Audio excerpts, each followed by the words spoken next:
ನಂತರ ಮುಖೇ ಆಚಮನೀಯಂ ತೋರ್ಪಯಾಮಿ ದೇವೇಧ್ಯಾತ್ಮೆ ಚತುಷ್ಕೋಣಮಂಡಲಾನಿ ಕೃತ್ವಾ ಸಂಭವತಾದಿವೆ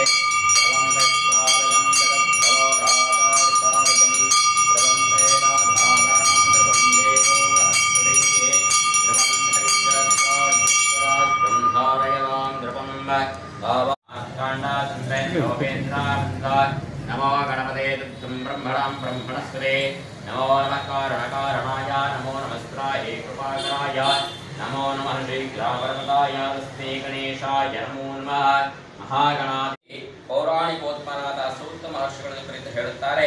ಎಲೆ ಮುನಿವರಿಯನೇ, ಯಾವ ವ್ರತ ಆಚರಣೆಯಿಂದ ಅಥವಾ ಯಾವ ತಪಸ್ಸಿನಿಂದ ಅಭಿಷ್ಟವನ್ನು ಹೊಂದಬಹುದು ಆ ಸಮಸ್ತವನ್ನು ಕೃಪೆಯಿಂದ ಹೇಳಬೇಕೆಂದು ಪ್ರಾರ್ಥನೆ ಮಾಡುತ್ತಾರೆ.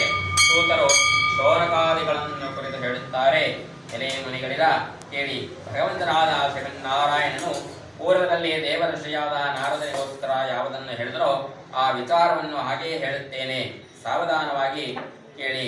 ಲೋಕಾನುಗ್ರಾಮನ ಬಯಕೆಯಿಂದ ನಾರದರು ಸಮಸ್ತ ಲೋಕಗಳನ್ನು ಸುತ್ತುತ್ತಾ ಭೂಲೋಕಕ್ಕೆ ಬರುತ್ತಾರೆ.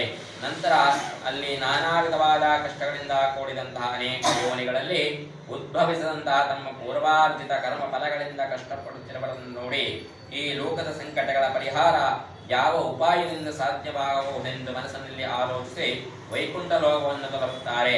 ಅಲ್ಲಿ ಶುಭ್ರವರ್ಣವುಳ್ಳನಾಗಿಯೂ 4 ತೋಳುಳ್ಳವನಾಗಿರ್ತಕ್ಕಂಥ ಕಮಲಾವತಿಯನ್ನು ಕಂಡು ಎಲೆ ಅನಂತವಾದ ಪರಾಕ್ರಮವುಳ್ಳಂತಹ ಮನಸ್ಸುಗಳಿಗೆ ಅಗೋಚರವಾದಂತಹ ಆಕಾರವುಳ್ಳಂತಹ ಆದಿಯೂ ಮಧ್ಯೆಯೂ ಕೊನೆಯುವಿಲ್ಲದಂತಹ ಗುಣಸ್ವರೂಪನಾದಂತಹ ಸಕಲ ಭೂತಗಳಿಗೂ ಮೊದಲನೆಯವನಾದಂತಹ ಭಕ್ತರ ಸಂಕಟವನ್ನು ಹೋಗಲಾರ